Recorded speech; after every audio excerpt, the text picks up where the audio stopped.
Hello dear students, welcome you all in today's maths lecture. Up to today, we have completed practice set 1.3 from first lesson. Today we are going to start the next one, that is operation on sets. See, on page number 11, there is a point given operation on sets. First point is the intersection of two sets.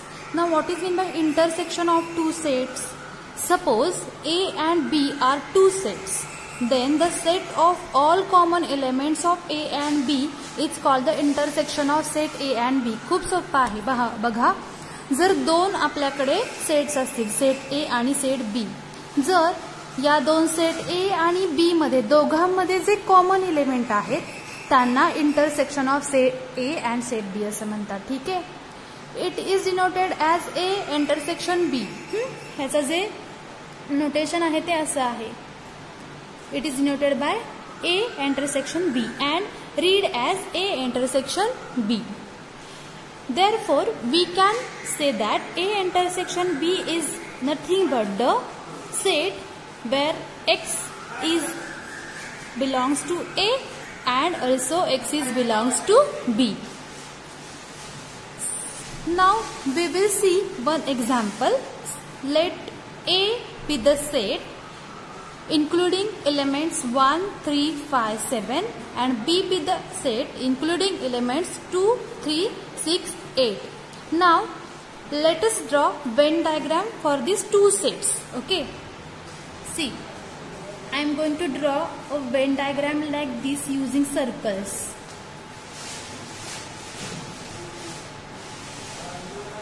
This one is a set A and this one is a set B. Okay. Now in set A, elements are like this. 1. Now see here. इथं पण 3 आहे आणि इथं पण 3 आहे, common आहे. म्हणजे तो आपण या सेक्शन मध्ये लिहू शकतो कॉमन एलिमेंट जो आहे तो. बरोबर आहे. आता इथं काय राहील 5 आणि 7. इकडे आणि काय कॉमन आहे का नाही. म्हणजे इकडे काय राहील 2, 6 आणि 8. अशा प्रकारे आपण वेन डायग्राम ड्रॉ करू शकतो. If you observe this Venn diagram, you can easily say that 3 is a common element between set A and set B.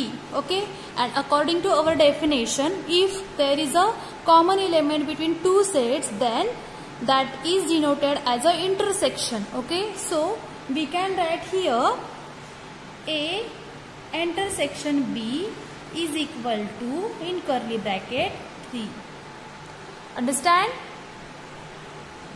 Now let us see another example. See here, A set includes element 1, 3, 9, 11, 13 and B set includes 1, 9, 11.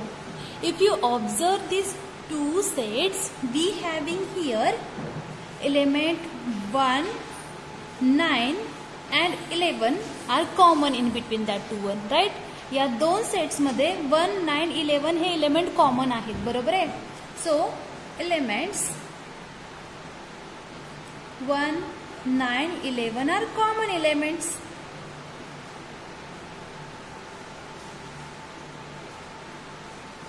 Therefore, we can write A intersection B as 1, 9 and 11. Understand? A intersection B म्हणजे काय, या दोघांमध्ये common असलेले element. म्हणजे आपण असं लिहू शकतो A intersection B is equal to 1, 9 and 11. See here B is set including these elements. बरोबर आहे. या B मध्ये पण 1, 9, 11 आहे आणि आपला A इंटरसेक्शन B सुद्धा 1, 9, 11 आहे. म्हणजे याच्यावरून आपण काय म्हणू शकतो की A intersection B is equal to B. बरोबर आहे. असं आपण म्हणू शकतो. Again if you observe this two sets, we having here set B is the subset of A. सबसेटची डेफिनेशन तुम्हाला आठवते का? सबसेटची डेफिनेशन म्हणजे काय, तर एखाद्या सेटमध्ये दुसऱ्या सेटमधले सगळे एलिमेंट इन्क्लूड असतील तर त्याला काय म्हणायचं, सबसेट. बरोबर आहे. इथं बघा, ह्या A या सेटमध्ये B मधले सगळे एलिमेंट आहेत. म्हणजे हा A हा B चा कोण झाला, सॉरी सेट B हा A चा सबसेट झाला. बरोबर आहे. म्हणून आपण या दोघांवरून हे ऑब्झर्व करून असंही लिहू शकतो B is a subset. आठवतंय हे सबसेटचं चिन्ह. B is a subset of A. And therefore आपल्याला जर ह्याची वेन डायग्राम ड्रॉ करायची असेल तर आपण कशी करू शकतो पहा. मी सर्कल काढते, एक हा सर्कल आणि हा एक सर्कल काढते.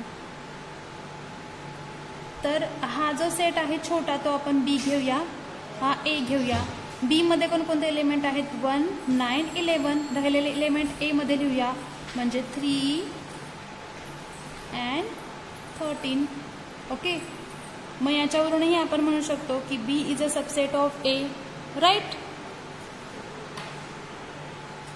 पहा आपल्याला काहीतरी इथं प्रॉपर्टीज मिळाल्यात. इंटरसेक्शन ऑफ सेटच्या काही प्रॉपर्टीज आहेत त्या आपण स्टडी करूया.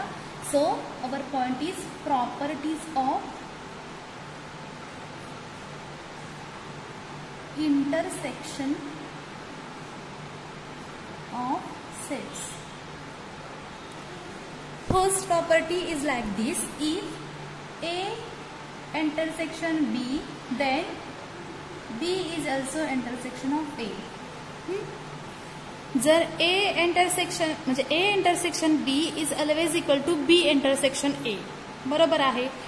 A आणि B मधले कॉमन एलिमेंट असणार आहेत या सेटमध्ये. सिमिलरली मग B इंटरसेक्शन A मध्ये सुद्धा कॉमन एलिमेंट असणार आहे. ही पहिली प्रॉपर्टी आहे म्हणजे A intersection B is always equal to B intersection A. Second one, if A is a subset of B, then A intersection B is A. काय सांगितलंय इथं पहा. A is a subset of B म्हणजे काय, आपण काय म्हणू शकतो की बी मधले सगळे एलिमेंट ए मध्ये आहेत. बरोबर आहे. सॉरी, ए मधले सगळे एलिमेंट बी मध्ये आहेत.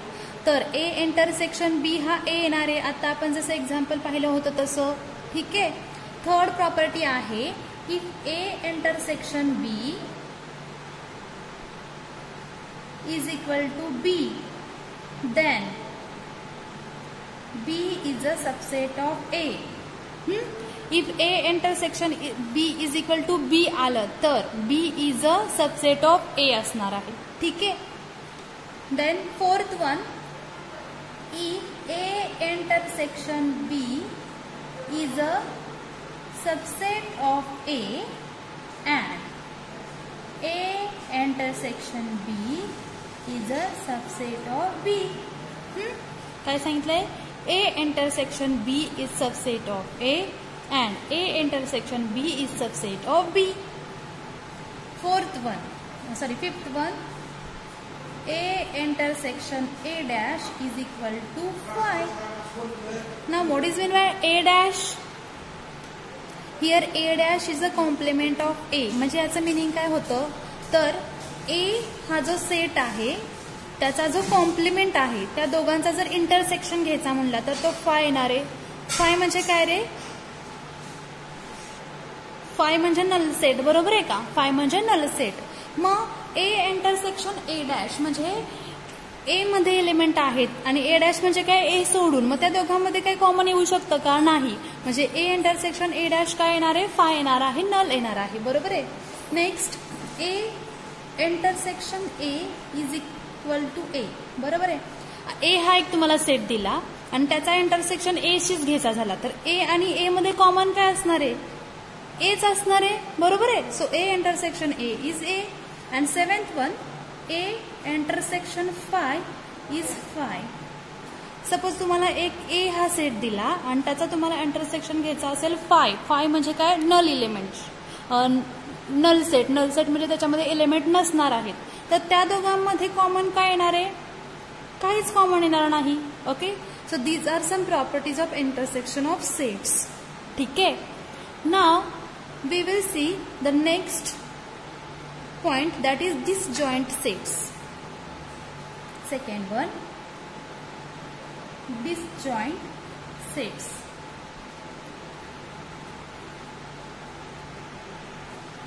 See what is meant by disjoint sets. Those sets which are completely different from each other are known as disjoint set. Disjoint म्हणजे काय? असे दोन सेट की ज्यामध्ये एकही एलिमेंट कॉमन नसतो. ओके.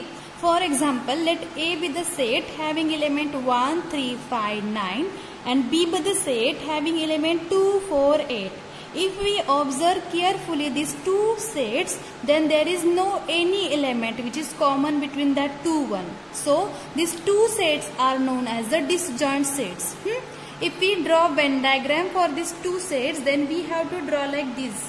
आपल्याला जर वेन डायग्राम ड्रॉ करायला सांगितली तर ती आपल्याला अशी ड्रॉ करावी लागेल सेपरेट, कारण या दोन सेटमध्ये एकही एलिमेंट कॉमन नाही आणि म्हणून या दोन सेटला डिसजॉइंट सेट्स असं म्हणतात. लक्षात आलं? डिसजॉइंट म्हणजे एकही एलिमेंट कॉमन नसतो, त्याला डिसजॉइंट सेट असं म्हणतात. Okay. See students, next point is a union of two sets. Now what is meant by union of two sets? Let A and B be two given sets. Consider two sets are given A and B. Then the set of all elements of set A and B is called the union of two sets. Unions of two sets म्हणजे काय? तर set A आणि set B या दोघांमधले सुद्धा element या सेटमध्ये असतील तर त्याला युनियन ऑफ टू सेट्स असं म्हणतात. ठीक आहे. And it is denoted as A union B and read as A union B. Okay. Union म्हणजे एकत्र. युनियन या शब्दाचा अर्थ तुम्हाला माहिती असेल होय की नाही? युनियन म्हणजे एकत्र. तर युनियन ऑफ टू सेट्स म्हणजे असे दोन सेट की त्या दोघांमधले सुद्धा एलिमेंट त्या सेटमध्ये आहेत, त्याला युनियन ऑफ टू सेट्स असं म्हणतात. Let us consider one example.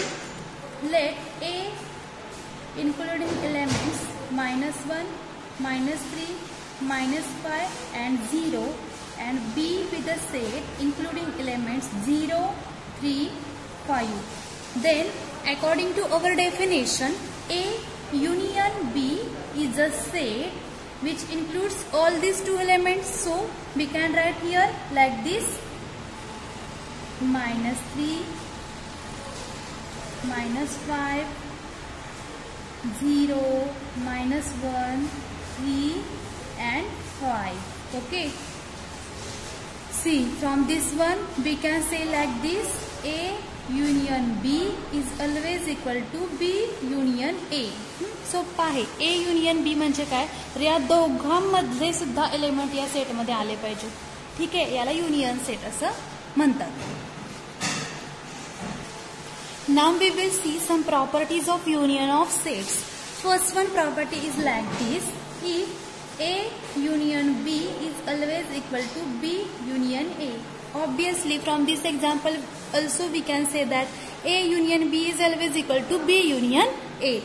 Next property is if A is a subset of B, then A union B is B. See बघा, if A is a subset of B, then A union B is a B. See, if A is a subset of B means what? Every element of A is included in B, right? Then A union of B is B. बरोबर आहे. म्हणजे A मधले सगळे element जर B मध्ये असतील तर union जर आपल्याला घ्यायचा असेल तर तो Bच येणार आहे. फॉर एक्झाम्पल जर आपण कन्सिडर केलं, C, let A be the set having element 1 and 2 and B be the set having element 1, 2, 3, 4. Then if we have to write here A union B, then A union B म्हणजे काय? या दोघांमधले element म्हणजे काय येणार? 1, 2 हे दोन आणि यातला 3, 4. म्हणजे याच्यावरून आपण काय सांगू शकतो? A union B is equal to B. ही प्रॉपर्टी आपली. बरोबर आहे. म्हणजे जर A is a subset of B असेल तर A union B is equal to B असतो. Our third property is A union A dash is a U, that is universal set. बरोबर आहे. इथं U हा युनिव्हर्सल सेट असतो आणि याला युनियन म्हणायचं. ठीक आहे. तर आता पहा हे कसं आपण प्रूव्ह करू शकतो. Let A be the set like this 2, 4 and 6. Okay. And union set is like this 2, 4, 6, 8, 10. Then according to our law, A union A dash. A dash म्हणजे काय? Complement of A.